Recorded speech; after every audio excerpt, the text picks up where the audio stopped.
The man you're seeing on your screen just tried to play cop and shot at a random citizen after chasing him at 95 miles per hour for suspected drunk driving. You doing alright, bro?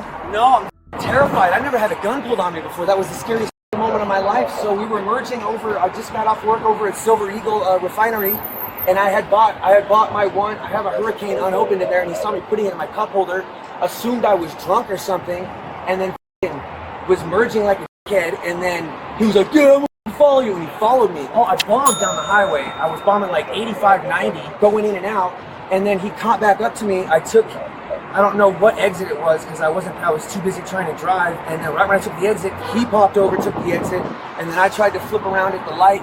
He skirted his tires, flipped around at the light, and that's when I first saw his gun, and then he hit me at the stop sign just before then. We made it to the, whatever that airplane place was, and then that's when I got trapped in a cul-de-sac roundabout, and then he pulled it on me again, and I was dead stopped here, and he was facing at me here. I was stuck, and he was like, can you get away? I was like, I don't think so. I don't want to get shot. And then I just tore off, and I haven't seen him since, but I hope you guys got his license plate number. Were you involved in an incident a minute ago? Yes, sir. Yeah. Okay. That's affirmative, right in front of the parking spot. Okay, so what's going on? We were going across the railroad tracks, and there was a guy that was like right beside me. Okay. So I said, well, I guess you know where it merges. I don't know if you're familiar with that area. Well, anyway, usually they merge over. He went merging, so I went up this way to him, and he just started yelling. He had a beer in his hand. He rolled his window down and whatever. So he cut me there, and I said, this guy's drinking. So I started following him to see if they would go into Bountiful or whatever. When we got to the interstate, he started going on the interstate, and that's when I called the police at that time. He smashed into my, he smashed into your car? here. Okay. Brand new car too. I just relocated down here. What kind of car is he driving? It looks like a Nissan Versa, if you know what those look like. He came out of his car with a bat or whatever, something on there. Yeah, he had Her some- window was down at the time, and I yelled to him and put it on that, and he kept coming. So when I shot, I was going to come back in his car. He ran me in the side right there. I didn't want any, so I came up this way, and she asked me if I was still following him, and I said yes. So she just said, just leave it alone and back off. He had no tag on there. He had nothing on there. So where did the shots fire? Atlantic or something. Atlanta. I don't know what it does. I can show you where it's at. So Atlantic Air over there, Right inside there. Okay. We came down through, turned that way. He was turning up into there, and I came up in behind him like this. He reversed into me. He got out of his vehicle and started coming towards that side of the vehicle. And it was a warning shot, basically. I could have shot him. And that's when I just shot it, and he ran and jumped back in his car and did what it was supposed to do. The gun's on the dash. I really think it's in my pocket. So that's I've never had that before. That scares the shit out of me. I'm glad you're able to get away from there. I thought I was going to get shot a few times. Like, I never have been in a situation like that before. It's like a semi-automatic.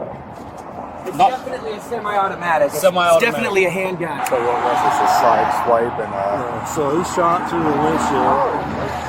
The other guy hit him. Came out with a bat, so that's why he shot. They said it happened over by Atlantic, so let's get on and see if we can have our dispatch cameras find out what's going on over there. He's claiming that the other guy's car, he backed into him and was being aggressive, got out with a bat. That's why he fired. While officers were obtaining the surveillance footage, another team dealing with the victim searched his car for a bat, but couldn't find any evidence of one. Instead, they only found an unopened container of alcohol, proving that the victim, identified as 32-year-old Brian, wasn't impaired at all. To verify his story, officers asked Brian to recount what had happened once again. I had purchased my Hurricane beer that I was putting in my back seat after the stop sign. Okay. And then there's a merge after that. Well, he was trying to squeeze me out of this merge, and I didn't notice until we were side by side. And then he saw me reaching and putting my beer in the back seat, which is still in my back seat. And he assumed I was drinking and driving or something. He said, oh, I'm gonna follow you. And then he started following me. And then I hopped on the highway, so I tried to zoom in, because now I'm assuming, okay, road rage this guy's gonna have. So I'm trying to lose him.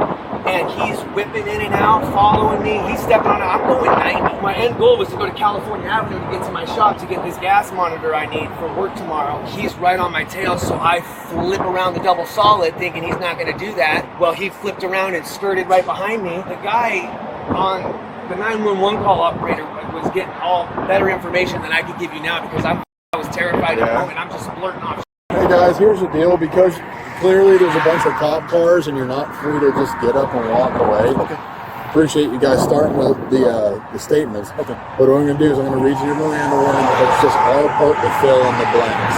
Okay. We don't know where this is going to go, but nonetheless, because you aren't free to leave, there may be specific articulable questions about what happened. Sure. And because of that, you have to hear your warning. Fair enough? Fair enough. So you both have the right to remain silent. Anything you say can be used against you in the court of law. And then it took me to the end goal. Took me to this cul-de-sac, but it was something to do with airlines because I see airplanes, and then I'm trapped in this cul-de-sac, and then again because he already pulled his gun on me when he hit me at that stop sign to that facility, and then I went into the facility, just like where your car was where I am, and he was like right here in his car, and he came out again and said, "Get the out on the ground." He's telling me to get on the ground and shit.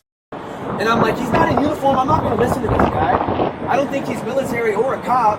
And the gun that he had in his hand states that it was probably his wife's gun that was next to him or something, because it didn't look like a man's gun. Just clear it. Well, just do like a tiny max, just so I can see one in the chamber. Then I'll have you clear it. Okay, perfect. Cool. Just do it like that. No, go ahead. Get her out of the way.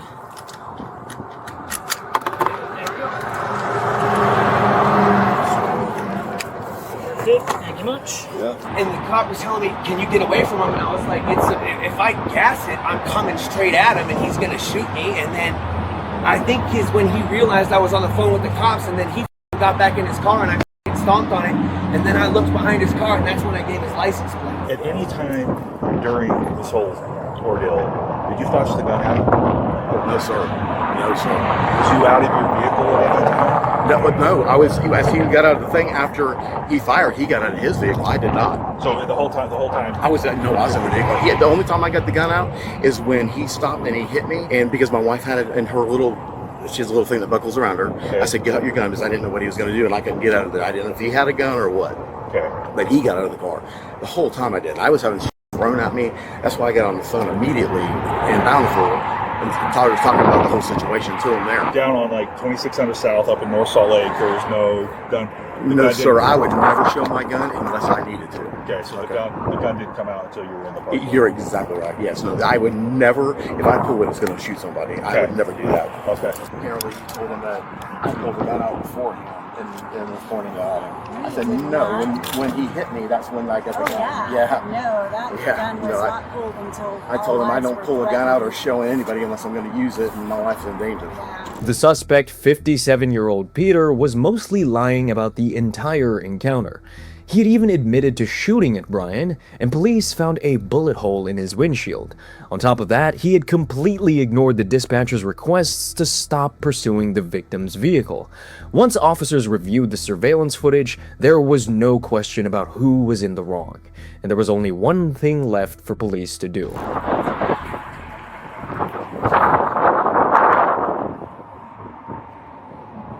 Could you tell me why? Yeah, he's been arrested for aggravated assault. Aggravated assault. Okay. The whole issue, the whole majority of the entire incident is on him. The entire incident? Well, okay. What's on at Atlanta? the parking. Where he was parked in the cul-de-sac? Yeah, well, you got it. Did I shoot it? I don't know. No, I tried to hold it. So Okay, I guess this is what court's for. Yeah, Okay, it is. okay, Yeah, all it right, is. all right. Yeah. Don't get upset, just call Chad. And why would I be on the phone with Bonneville from the very beginning? We were on the phone with them the entire time. It's fine, it's fine. Just leave it, just leave it. Just leave it. Because the way he was driving, and they're charging me. So it's okay for him to get out and threaten us with our lives. Do you want your phone, or do you want your wife to take your phone? If I could take it, that'd be Yeah, great. well, If you just put it in take here. your phone. I mean, It's okay. It's just, there's nothing that you can do. You just need to call Chad. what do I need to do I'll give you a call.